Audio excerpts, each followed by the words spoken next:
நேயர்களே, நேற்று காலையில் இருந்தே நாமக்கல்லையும் கரூர்லேயும் தாவேக தலைவர் விஜய் பிரச்சாரம் பண்ண வரார் அப்படின்றதுக்காக கூட்டம் எந்த அளவுக்கு கூட ஆரம்பிச்சது அப்படின்றத பார்த்துக்கிட்டே இருந்தோம்.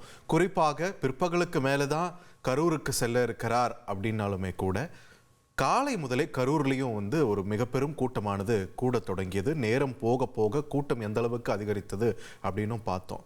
சந்தோஷமான முகங்கள், கொண்டாட்ட மனநிலையில் ஆரவாரத்தோடு இருந்த அந்த கூட்டமானது இரவு நேரத்தில் எப்படி மாறுச்சு அப்படின்றத தமிழக வரலாறு மறக்காது என்றே சொல்ல வேண்டும். அந்த அளவுக்கு ஒரு பெரும் தாக்கத்தை ஏற்படுத்தி இருக்கிறது. பலி எண்ணிக்கை 39 தொட்டிருக்கிறது. நூற்றுக்கணக்கானோர் இன்னும் மருத்துவமனையில் தீவிர சிகிச்சை பெற்று வரக்கூடிய சூழலையும் நம்மால் பார்க்க முடிகிறது. இதனிலையில் தொடர்ந்து நம்முடைய செய்தியாளர் தாயுமானவன் இணைப்பில் இணைகிறார். அவரிடம் கூடுதல் விவரங்களை கேட்டு பெறலாம். தாயுமானவன், வணக்கம். 39 பேர் பலியாகியிருக்காங்கன்றது மட்டும் நமக்கு தெரிய வந்திருக்கு. அதில் 4 பேரோட அடையாளம் தெரியவில்லை அப்படின்ற ஒரு பதிவு நாம் முன்னையே பதிவு பண்ணியிருந்தோம். தற்போதைய நிலவரம் என்ன? இந்த 39 பேர் குறித்தாக தற்போது வரை வெளியாகியிருக்கக்கூடிய தகவல்கள் என்னென்ன? விரிவாக சொல்லுங்கள். வணக்கம் பார்த்திபன். உயிரிழப்பு என்பதை பொறுத்த மட்டில் பார்த்தோம் என்றால் 39 பேர் இதுவரைக்கும் உயிரிழந்திருப்பதாக அதிகாரப்பூர்வமாக தகவல் என்பது வெளியிடப்பட்டிருக்கிறது. குறிப்பாக பல கரூரை சுற்றி இருக்கக்கூடிய பல பகுதிகளில் இந்த உயிரிழப்பு என்பது ஏற்பட்டிருக்கிறது. கரூர்ல 28 பேர், ஈரோட்டை சேர்ந்த 2, திருப்பூரை சேர்ந்த 2, திண்டுக்கலை சேர்ந்த 2, சேலத்தை சேர்ந்த 1 என 39 பேர் உயிரிழந்திருக்கிறாங்க. அதுல ஆண்கள் மட்டும் பார்த்தோம் என்றால் 12 பேர் உயிரிழந்திருக்கிறாங்க. பெண்கள் 17 பேர். குழந்தைகளை பொறுத்த மட்டில் 5 ஆண் மற்றும் 5 பெண் என மொத்தமாக 39 பேர் உயிரிழந்திருக்கிறாங்க. இதுல ரொம்ப பரிதாபகரமான விஷயம் என்னவென்றால், உயிரிழந்தவர்கள 4 பேர் யார் என்றே இன்னுமே அடையாளம் காண முடியாத ஒரு சூழல் இருக்கிறது. காரணம் என்னன்னா, விஜய் அவர்களை பார்ப்பதற்காக பெற்றோர்கள், உறவினர்கள் யாரிடமே தெரிவிக்காம பலர் இந்த கூட்டத்துல சிக்கியிருந்தாங்க. அத்தகைய ஒரு சூழல்ல யார் வந்தாங்க அப்படின்றது தெரியாத நிலையில் இந்த உயிரிழப்பு என்பது கண்டறியப்பட்டிருப்பதாக தகவல்கள் என்பது வெளியிடப்பட்டிருக்கிறது. தற்போது 39 பேர்ல 34 பேருடைய விவரங்கள் என்பது நமக்கு கிடைக்கப்பட்டிருக்கிறது. குறிப்பாக பார்த்தோம் என்றால் ஒரே பகுதியைச் சேர்ந்த 4 பேர் வரைக்கும் உயிரிழந்திருக்கிறாங்க. அதே போல ஒரே குடும்பத்தைச் சேர்ந்த தாய் மற்றும் மகள்கள் 2 என 3 உயிரிழந்திருந்தாங்க. மிகவும் ஒரு பரிதாபகரமான ஒரு சூழலை ஏற்படுத்தியிருக்கிறது. அந்த வகையில கரூர் வட்டம் வாகனத்தை சேர்ந்த தாமரை கண்ணன் என்பவர் 25 வயதானவர் உயிரிழந்திருக்கிறார். அதே போல ஹேமலதா, நாம் சொல்லியிருந்தோம், ஒரே குடும்பத்தைச் சேர்ந்த 3 உயிரிழந்திருக்கிறாங்க. தாய் மற்றும் 2 மகள்கள் உயிரிழந்ததா தெரிவிச்சிருந்தோம். அதுதான் ஹேமலதா. கரூர் வட்டம் விஸ்வநாதபுரியை சேர்ந்தவர். அதே போல சாய் லட்சணா, ஆனந்த் ஜோதி விஸ்வநாதபுரியை சேர்ந்தவர்.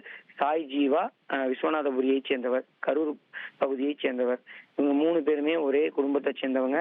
அதே போல சுகன்யா, ஆகாஷ், தனுஷ்குமார், வடிவழகன், ரேவதி, சந்திரா என கரூர் பகுதியை சேர்ந்த பலர் உயிரிழந்திருக்கிறாங்க. ஏமூர் புதூர், அதாவது கரூர் மாவட்டத்துல இருக்கக்கூடிய ஒரு கிராமமாக இருக்கக்கூடிய ஏமூர் புதூர்ல மட்டும் 5 பேர் வரைக்கும் உயிரிழந்திருப்பதாக தகவல்கள் என்பது வெளியிடப்பட்டிருக்கிறது. ஏமூர் புதூரை சேர்ந்த சந்திரா, வயது 40. அதே போல் குரு விஷ்ணு, குழந்தை, பச்சிலம் குழந்தை, 2 வயது தான் ஆகிறது.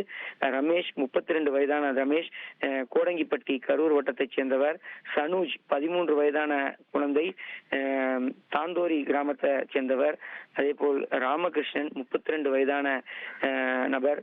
பிரியதர்ஷினி, 35 வயது, அவர் ஏமூர் புதூர் கிராமத்தை சேர்ந்தவர். தரணிகா, வயது 14, ஏமூர் புதூர் கிராமத்தை சேர்ந்தவர். அதே போல பழனியம்மாள், வேலுச்சாமிபுரத்தை சேர்ந்தவர், 11 வயதான நபர். இப்படியாக 34 பேர் உயிரிழந்திருக்கிறாங்க. உயிரிழந்த பலர் பெண்கள், ஒரே குடும்பத்தை சேர்ந்தவர்கள் என பலர் உயிரிழந்திருக்கக்கூடிய காட்சிகளை பார்க்க முடியுது. மிகவும் துயரமான, சோகமான சம்பவம் அரங்கேறியிருக்கிறது. கரூர்ல ஒரே குடும்பத்தை சேர்ந்த 3, ஏமூர் புதூர்ல ஒரே குடும்பத்தை சேர்ந்தவர்கள் என பலர் உயிரிழந்திருக்கக்கூடிய சூழல் தற்போது ஏற்பட்டிருக்கிறது. நேற்று இரவு முழுவதுமே ஆம்புலன்ஸ் ஒலி, அங்கும் இங்குமாக ஆம்புலன்ஸ்ல பாதிக்கப்பட்டவர்களை அழைத்து கொண்டு மருத்துவமனையில சிகிச்சைக்காக அங்கும் இங்குமாக ஆம்புலன்ஸ்கள் வந்த வண்ணம் இருந்தன. தற்போதுதான் அந்த ஒலி என்பது குறைந்திருக்கிறது. ஆனால் அமரர் ஊர்தியில இறந்தவர்களை அழைத்து செல்வதற்கான ஏற்பாடுகளும் அதற்கான வாகனங்களின் எண்ணிக்கையும் தற்போது அதிகப்படுத்தப்பட்டிருக்கிறது. மிகவும் துயரமான செய்தி. இன்னமும் கூட 4 பேர் யார், உயிரிழந்தவர் எந்த மாவட்டத்தைச் சேர்ந்தவர், அவர்களது உறவினர்கள் யார் என்றே அடையாளம் காண முடியாத ஒரு சூழல் இருக்கிறது. குறிப்பாக யாரேனும் காணாமல் போனால் காவல்துறையை அணுகக்கூடிய பட்சத்துல அவர்களாக இருக்கக்கூடும் என்ற ஒரு கோணத்துல முழுமையாக விசாரணை நடத்தி அந்த உயிரிழந்தவர்களுடைய அடையாளம் காண முடியாதவர்களுடைய உடல் உறவினர்களிடம் ஒப்படைப்பதற்கு அதிக வாய்ப்பு இருப்பதாக சொல்லப்படுகிறது.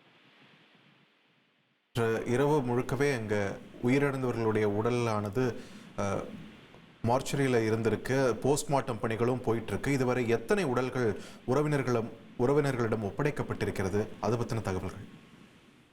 பார்த்திபன், இதுவரைக்கும் பார்த்தோம் என்றால் இரவு முழுவதுமே அமரர் அறையில பிரேத பரிசோதனை என்பது செய்யப்பட்டு வருகிறது. கரூர் மருத்துவக் கல்லூரி மருத்துவமனையில பார்த்தோம் என்றால் பிரேத பரிசோதனை நிபுணர்கள் பல்வேறு மாவட்டங்களில் இருந்து உடனடியாக வரவழைக்கப்பட்டிருந்தாங்க.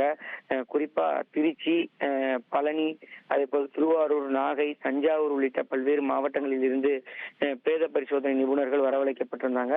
அது மட்டும் இல்லாம நேற்று இரவு உயிரிழந்தவர்களை இருப்பிடங்களுக்கு உடலை எடுத்து செல்வதற்கு அமரர் ஊர்தியும் தட்டுப்பாடு என்பது ஏற்பட்டிருந்தது. அமைச்சர் மா சுப்பிரமணியன் ஏற்கனவே தெரிவித்திருந்தார். உயிரிழப்பு அதிகமாக இருப்பதால அண்டை மாவட்டங்களில் இருந்து அமரர் ஊர்திகள் அனைத்தையுமே வரவழைக்க சொல்லி இருக்கிறோம். அனைவருக்குமே தேவையான அனைத்து நடவடிக்கையும் எடுக்கப்படுவதாக குறிப்பிட்டிருந்தார். எனவே பல்வேறு மாவட்டங்களில் இருந்து அமரர் ஊர்திகள் வரவழைக்கப்பட்டிருக்கிறது. தற்போது வரை 20 நபர்கள் வரைக்கும் அவர்களது உடல் ஃபார்மாலிட்டிஸ் முடிந்து உறவினர்களிடம் ஒப்படைக்கப்பட்டிருப்பதாக தகவல்கள் என்பது வெளியிடப்பட்டிருக்கிறது. இன்னும் மீதம் ஒரு 14 பேருடைய உடல் என்பது கொடுக்க வேண்டிய சூழல் இருக்கிறது. அவை தவிர 4 பேர் அடையாளம் காண முடியாத நிலையில யாரேனும் உறவினர்கள் முன் காணாமல் போயிருக்கிறார்கள் என காவல்துறைக்கு புகார் அளிக்கக்கூடிய பட்சத்துல விசாரணையின் அடிப்படையில உறவினர்களிடம் உடலானது ஒப்படைக்கப்படும் என காவல்துறை தரப்புல தெரிவிக்கப்பட்டிருக்கிறது. அதற்கான நடவடிக்கை என்பது எடுக்கப்பட்டு வருகிறது. நன்றி தாயுமானவன், உங்களுடைய விரிவான தகவல்களுக்கு. கரூரில் நடந்த இந்த துயரச் சம்பவத்தில் பிரச்சார கூட்டமானது 39 பேர் பலியாகியிருக்கக்கூடிய ஒரு களமாக மாறியிருக்கிறது. அதில் 4 பேர் யார் என்று இன்னும் அடையாளம் காணப்படாத அவலச்சூழலானது நிலவிக் கொண்டிருக்கிறது. மற்றவர்களுடைய அடையாளம் காணப்பட்ட அவருடைய விவரங்களும் வெளியிடப்பட்டிருக்கின்றன. அந்த வகையில் 3 பேர், ஒரே குடும்பத்தைச் சேர்ந்த 3 பேரும் இந்த 39 பேர் பலியானவர்களில் பட்டியலில் அடக்கம் என்ற பல்வேறு தகவல்களை எமது செய்தியாளர் தாயுமானவன் வழங்க நாம் கேட்டோம்.